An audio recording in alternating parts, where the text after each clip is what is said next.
we are equally committed to creating more job opportunities that will significantly reduce youth unemployment among the national population that has increased over 5 million in the last 8 years alone. We have created so far 2.3 million jobs, the most of any government in the Fourth Republic. But youth unemployment remains a major concern and that confronts us, and we are committed to doing even more. This is why, ladies and gentlemen, it is better to continue with a party that has created more jobs than any other in the Fourth Republic than go back to a party and a leader who, after 4 years of doom so, created more unemployment than any government in the Fourth Republic. Ghana needs bold solutions to deal with the challenges we face. And that is what I am offering in asking for the mandate of the Ghanaians. This manifesto that we are launching lays out our comprehensive plan to take Ghana to the next level of growth, prosperity, under a selfless leader with bold solutions for jobs and businesses. Ladies and gentlemen, my vision, as I have stated, is to create a tent big enough to accommodate every Ghanaian, to tap into the resourcefulness and talents of our people, irrespective of our different ethnic, political, and religious backgrounds, to channel our energies into building the kind of country that assures food sufficiency, safe, prosperous, and dignified future for all Ghanaians, to create sustainable jobs with meaningful pay for all, and for Ghana to participate fully in the Fourth Industrial Revolution using systems and data. To realize this vision, we must collectively have a mindset of possibilities, not impossibilities. There is a critical failure of mindset that manifests itself in the absence of core values, patriotism, and principles within our society. We need to invigorate the can-do spirit of Ghanaians to believe that we can even do better than we have ever imagined if we put our minds to it. For example, students from Mamfi Girls and Prempeh College have won international robotic competitions against their peers in the US, Germany, South Korea, and so on. Recently, Dr. Angela Tabiri from Ashaiman was crowned the world's most interesting mathematician after a global competition with some of the best mathematicians in the world. The mindset of possibilities must be inculcated in our children from home and school. This is why we are going to introduce a growth mindset curriculum in our schools to help students build critical skills such as problem solving, risk-taking, opportunity spotting, and design thinking. Ladies and gentlemen, we have experienced a major economic crisis, and with your support, weathered the storm. But we are not yet where we want to be. It is therefore very important to protect and expand our rebounding economy, to attain and sustain macroeconomic stability with low inflation, low interest rates, exchange rate stability, and low budget deficits. Fiscal discipline and private sector empowerment will be the key to realizing our commitment to job and wealth creation. To sustainably reduce the budget deficit and interest rates, my government, inshallah, will enhance fiscal discipline through an independent Fiscal Responsibility Council enshrined in the Fiscal Responsibility Act. The Fiscal Responsibility Act will also be amended to add a fiscal rule that requires that budgeted expenditure in any year does not exceed 105% of the previous year's tax revenue.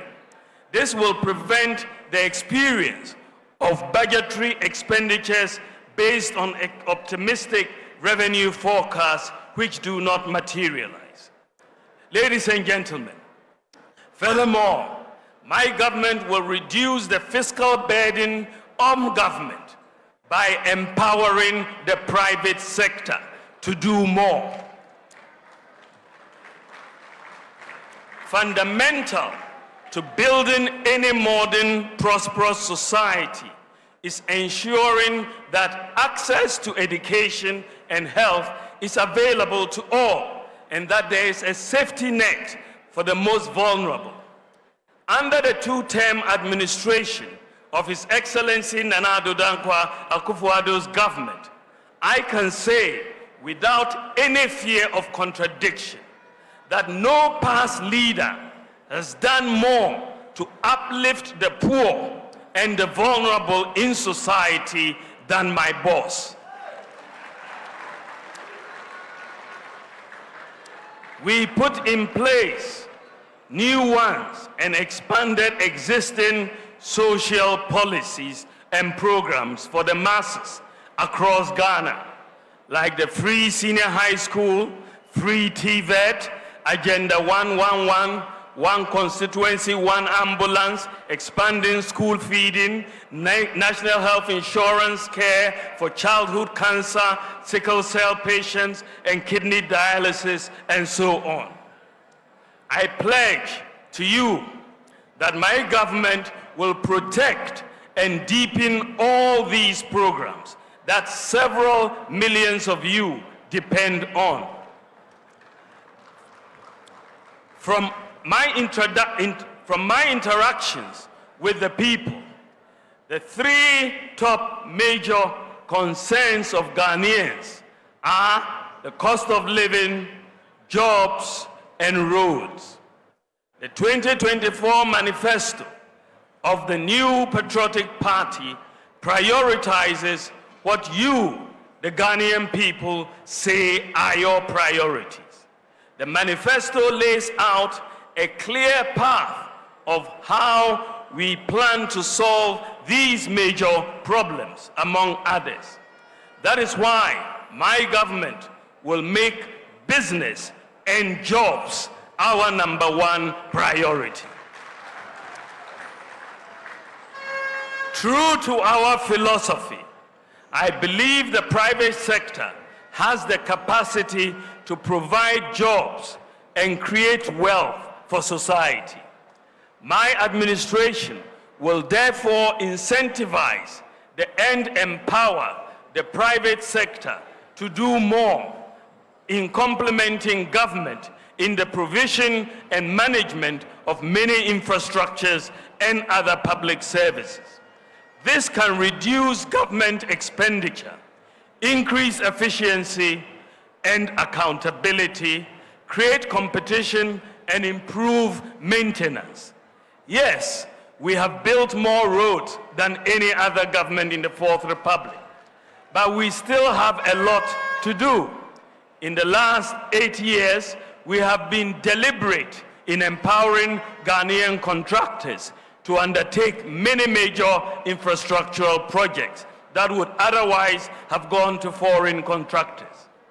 My policies will encourage the private sector to take greater responsibility in the provision and management of critical infrastructures, including building hostels, housing, and schools for government to rent or lease to own.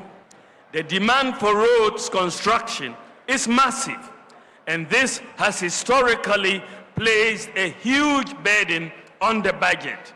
I will make it more attractive for the private sector to also finance construction, management, and maintenance of roads through PPP concessions. Also, I want to change our procurement culture drastically to tackle waste and corruption. My government will move towards leasing rather than outright purchase of goods such as vehicles, printing equipment, and so on. The private sector will have the responsibility for the maintenance of the equipment. With this approach, the budget can save very significant amounts in outright cash expenditure annually from various items across different ministries, departments, and agencies. The policy will energize the private sector to invest in their expansion and create many jobs. Enhancing the role of the private sector, along with fiscal and administrative decentralization, improving our systems and the way your institutions function will lead to greater efficiency, cutting waste, and ensuring value for money in procurement. The move towards the private sector, provision of many public services, would create the fiscal space of at least 3% of GDP annually. That is 30 billion Ghana cedis annually. This represents a major paradigm shift. Additionally, an efficient system of governance will require even fewer ministers. Therefore, I will have no more than 50 ministers.